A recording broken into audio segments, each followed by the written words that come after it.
Hi, this is Cindy with another video tutorial. This is my little daisy sun top, and I wanted to show you the pieces that we already have cut before we get started. You'll notice on your pattern that there's two fold lines marked. The front piece is a little bit wider than the back piece. So you'll notice on your pattern it'll say fold for the back and fold for the front. So cut one of each that looks like that. Then you're going to cut these semicircle pieces. The larger one is for the back, the smaller one is for the front. And you're going to cut a fusible interfacing, a Pellon interfacing, kind of a medium to lightweight fusible facing that we're going to put on here to make it a little more stiff. You'll do one on the back and one on the front. Now, I didn't give you a pattern for cutting your interfacing, so cut your interfacing with the exact same pattern as the pieces, and then take your interfacing and trim off about close to 1/2 inch all the way around each edge, and then fuse it to your piece. And the reason we're doing this is we don't want all the bulk of this interfacing in the seams as we try to work around each of these pieces. The other thing you'll need for this pattern is to cut the ruffle that we're going to put at the bottom of the top. And then we're going to go ahead and use store-bought bias tape on this particular pattern. It's going to go around the arm holes here, and you can see that there's a very sharp turn that we need to make here. So the bias tape is important because it needs to have a little bit of stretch. And what bias tape is a 1-inch piece of fabric cut on the bias, and they have already folded the edges in for you, and it's ready to use. The other thing you need to notice on your patterns, you'll notice there's a couple little marks on the front and the back pattern, and it's just a little dot up here at the top. And what I like to do is just make like a 1/4 inch clip in at that point, and then the same thing on your semicircle bodices. Just do a little clip in, and those just tell you where we're going to gather the fabric from point to point. You could use a fabric marker or something like that if you didn't want to use a marker that washes out or disappears. If you didn't want to do the clip, you can just make that mark lightly with a pencil that would wash out, or a fabric marker that would wash out or disappear. It's just a reference point. Okay, the very first thing we did is put right sides together of our front and back and sew the side seams. And just a reminder, the larger piece, see, it's bigger here. The larger piece is the front, so that's going to be the front. So we did that, and now we're going to attach the bias tape to our armholes. Okay, here is the right side of our garment and what we're considering the right side of our bias tape. We're going to put raw edges together right here, and then we're going to sew right along that first fold. So let me show you what that looks like. Okay, so here we have it set up, and we're just going to keep putting the raw edges together of our bias tape in our top, and we're going to sew. And if you have the option of having your machine stop with the needle down, that's very helpful. If you have an older machine and you need to do that by hand, each time you stop, just turn the needle down so that it holds it in place for you while you adjust. Now, as we get to this turn, we're going to keep this part straight and just keep not pulling, but twisting that under just a little bit at a time. Okay, so that we're going around that curve without pulling any fabric or bias tape, but just slowly working ourselves around that corner or that curve, and stay stitching in that first fold of your bias tape, and just do a little bit at a time. If you go slowly and just work at this, it's super simple, and you just work your way back up to the top. Okay, and once you get there, you just cut off your bias tape, like so. Okay, so here's what it looks like, and you'll notice this is a really sharp little corner because this is such a small little top. So what I'm going to do is I'm going to come down here and I'm just going to clip like every ½ an inch or so in this curve. Now you do not cut through the stitching you just made, you just kind of cut up to that.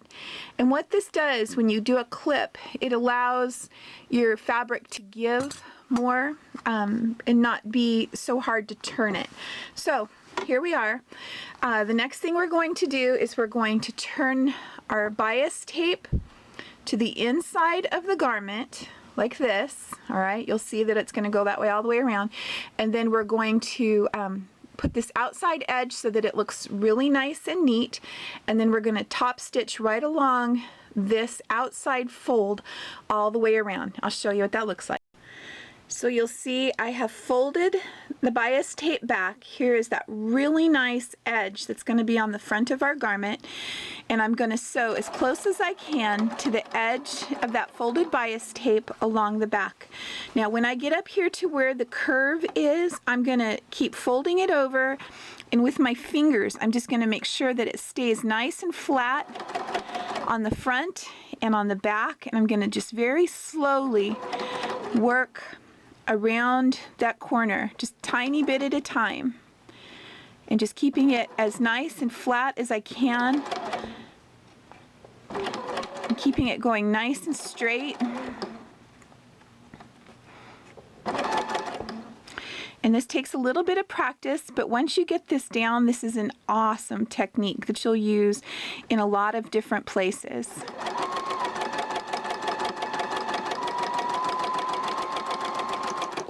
Okay, so I made it back up. Let's check and see what this looks like. Okay, so you can see here's the front side. I don't have any puckers or pleats or anything in that. It's just nice and flat. So this is what the armhole will look like. Now I'm going to take this and give it a little press so that it doesn't want to pull up like that. Okay, as you can see, here's our armhole. It's nice and flat, very nice, and here's what it looks like on the inside. Your facing is just right here. Now repeat the same for the other side. Okay, as you can see, I have attached the front to the front yoke, matching notch to notch. The gathers are in between there, and I made sure that they were nice and even, and I'm going to keep them really straight when I sew. And you'll notice that from the notch to the end here, there's a little piece that's not gathered, and it fits right in the center of that front yoke, and I'm going to sew around this with my 3/8 inch seam. Also note that I put the right side of this one piece of the yoke, the one with the pellon on it, with the right side to the wrong side of the top. Okay, you can see that I have it sewed on and how nice and straight these little gathers are. And then this is going to flip up and look like this. What we're going to do now is just going to make the next step after this one a little easier. This is the other piece of the front, and I'm going to run a stitch, just a stay stitch around this edge. Now my machine, I can move my needle over just a little tiny bit. If your machine can't do that, because what we want to do is just have a reference of where 3/8 inch is on this curve, just move your fabric over just the slightest little bit and stitch that way. I'll show you what I mean. It'll be more clear after you see what I'm doing. Now you can see that I did this stitch, and it's just the slightest little bit less than a 3/8 inch seam. Our next step is to put right sides together of our top yoke and pin it in place. Okay, you can see that it's all pinned in place, and I had to stop right where the arm goes into here in the front. This bottom part, we're not going to sew right now. This part is left open. So we're going to sew from this pin up around like this and back down to this pin with a 3/8 inch seam. Okay, I've completed that sewing and now I'm clipping off all of the corners. You're going to clip so that you clip down fairly close to where you sewed but not into the stitches on all the corners. Okay, and then right here in the neck we're going to clip very close up to that stitching but not into the stitching, about every ½ inch or so, all the way around, so that when we turn this right side out it will lay flat. Okay, so you can see all the clips, the ends are clipped, and now we're going to turn it. Okay, I've started turning it right side out. We're going to take just something that we can gently poke those corners out to make them nice and sharp, the ones that we clipped off, because you want that corner to be nice and square and nice and sharp. You can use a chopstick. This is the little screwdriver for my sewing machine, but you just keep working them until they turn out and end up just nice and square. Do that on both sides and then I'll show you what's next. Okay, you can see I got these turned out pretty well, but there's still just a tiny bit right here in the tip that I want to get out. So I'm going to take a pin and just gently work that until I get that corner just really nice and sharp. Okay, and then I'll show you what's next. Okay, up here around the neck, I'm just going to work this seam up here until it's just really nice and flat. Not pulled in to the front or around to the back. I want that seam to be just exactly where it should be. And I'm going to pin that like so. All right. Now you can see here is that stitch that we did that was slightly smaller than the 3/8. So I'm going to start in the center and I'm going to fold this up. And I'm going to fold it so that that stitching we did is just barely on the inside of our fold, and then I'm going to lay it right over the stitch that we did to sew on that gather, making sure that this from the neck to here is just super flat and smooth, and I'm not pulling because it's on the bias, so I don't want to stretch it out of shape. I'm just going to pin that in place. All right, and I'm going to do the same thing working with this little seam all the way around this part of the neck. Okay, you can see what it looks like. I used a lot of pins, and a lot of times I'm not a really big pinner, but for something like this where it's on this curve and you want this yoke to stay nice and flat, not to have any puckers or anything in it, go ahead and take your time and pin it. Now what we're going to do is we're going to stitch really close around that edge all the way up and around, which will turn into a top stitch up here and then back. I'll show you what that looks like. Okay, here I go, and I'm top stitching over where we had this all pinned. Nice and slow, pulling out the pins as I go, making sure that this is still laying nice and flat, that I don't have the back caught up in here where I'm sewing. That would be awful. Just keep sewing around, pulling those pins out, and I'll show you what it looks like when I get done. Okay, so here is the front with the yoke attached. You can see how I top stitched right along there, and then I just continued top stitching up and all the way around the entire yoke. Now you're going to flip it over and repeat the exact same process for the back.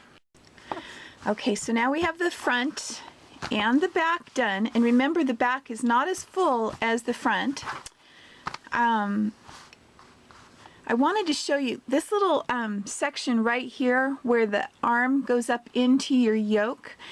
When you're getting ready to sew that, be sure that you have that tucked up in there and that you're covering up the seam where you sewed it onto the front of the yoke. Otherwise it tends to want to pull out a little bit, and then it's not up in here and as well attached as you might want it to be. So just a warning. So now you can see that if you line up your yokes, front and back, that the back is longer than the front. and that will show you where you bend it over here to be able to add a button closure or snaps. And I'm going to do snaps on mine because I really like to use snaps versus buttons. So that goes on, and then we need to attach the hem.